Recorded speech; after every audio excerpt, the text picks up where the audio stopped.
Assalamu alaikum, dear friends. Welcome back once again with Passive Voice. And today our topic is future perfect tense, जिसका उर्दू में मानी है पहल मुस्तकबिल मुकम्मल ज़माना। तो इस टेंस में देखते हैं कि इस टेंस के एक्टिव वॉइस में क्या है और पैसिव वॉइस में क्या है। हर टेंस में तीन चीजें होती है, चाहे एक्टिव वॉइस हो चाहे पैसिव वॉइस हो। तो आइए देखते हैं कि इस टेंस के एक्टिव वॉइस में क्या क्या होते हैं। तो पहली जो चीज होती है वो आपके पास उर्दू आइडेंटिफिकेशन है, दूसरी चीज वो हेल्पिंग वर्ब है, तीसरी चीज जिसको हम बोलते हैं फॉर्म ऑफ वर्ब।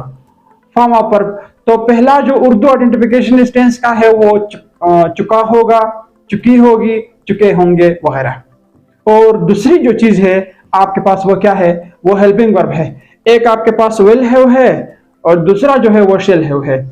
और ये बात ज़हन में याद रखे, चाहे विल हो, चाहे विल बी हो, चाहे विल हैव हो, चाहे विल हैव बीन हो, ये आपके पास ऑल राउंडर है। ये शेल वाले जो हेल्पिंग वर्ब होते हैं इसको हम इतना ज्यादा इस्तेमाल नहीं करेंगे। अब रह गई तीसरी जो चीज आपके पास वो क्या है, फॉर्म ऑफ वर्ब है। जैसे कि आपको पता है कि तमाम परफेक्ट टेंसेस में हम कौन से फॉर्म ऑफ वर्ब इस्तेमाल करते हैं, थर्ड फॉर्म ऑफ वर्ब इस्तेमाल करते हैं, चाहे एक्टिव वॉइस हो चाहे पैसिव वॉइस हो। पैसिव वॉइस की तो बात ही ना करो, वो तो तमाम टेंसेस में हम थर्ड फॉर्म ऑफ वर्ब इस्तेमाल करेंगे।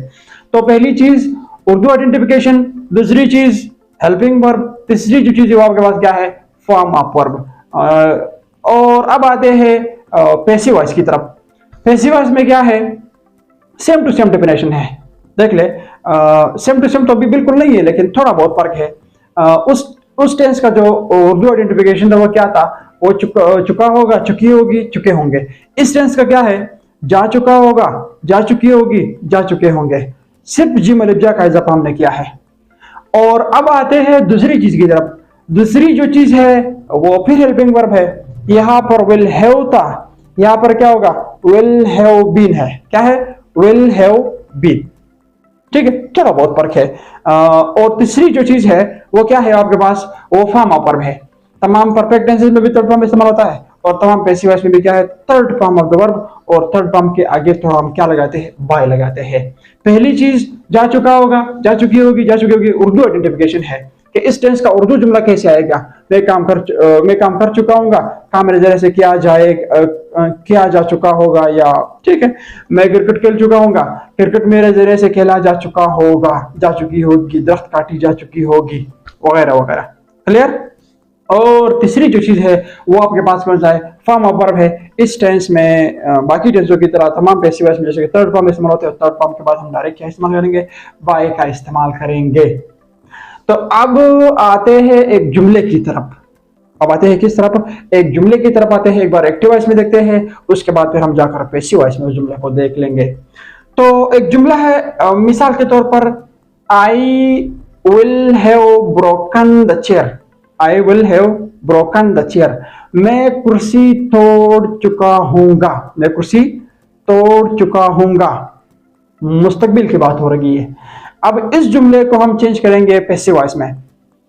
ठीक है, पैसिव वॉइस में उर्दू वाणी किस तरह आती है वो भी हम इंशाल्लाह देख लेंगे। तो इस जुमले को जैसे कि हमने रूल पढ़ा था कि तमाम जो सब्जेक्ट है उसको आखिर में लेकर आते हैं और जो ऑब्जेक्ट है उसको शुरू में लेकर आते हैं। ठीक है, I will have broken the chair. अब इस तरफ आते हैं, chair will have been broken by me. Chair will have been broken by me. तो मैं कुर्सी तोड़ चुका हूंगा, कुर्सी मेरे जरिए से तोड़ी जा चुकी होगी, कुर्सी मेरे जरिए से तोड़ी जा चुकी होगी। इसी तरह ही will have cut the tree, वो दरख्त काट चुका होगा। And the tree will have been cut by him, दरख्त उसके जरिए से काटी जा चुकी होगी। क्लियर। जैसे कि हम इस जुमले का अगर हम उर्दू मानी देख ले, वो दरख्त काट चुका होगा, आइडेंटिफिकेशन की तरफ देख ले। और यहाँ पर भी आइडेंटिफिकेशन की तरफ देख ले, उर्दू आइडेंटिफिकेशन की तरफ, दरख्त उसके जरिए से काटी जा चुकी होगी। ठीक है, जा चुकी होगी, जा चुके होंगे। और इसी तरह एक और जुमला है, मिसाल के तौर पर, we will have eaten mangoes, हम आम खा चुके होंगे।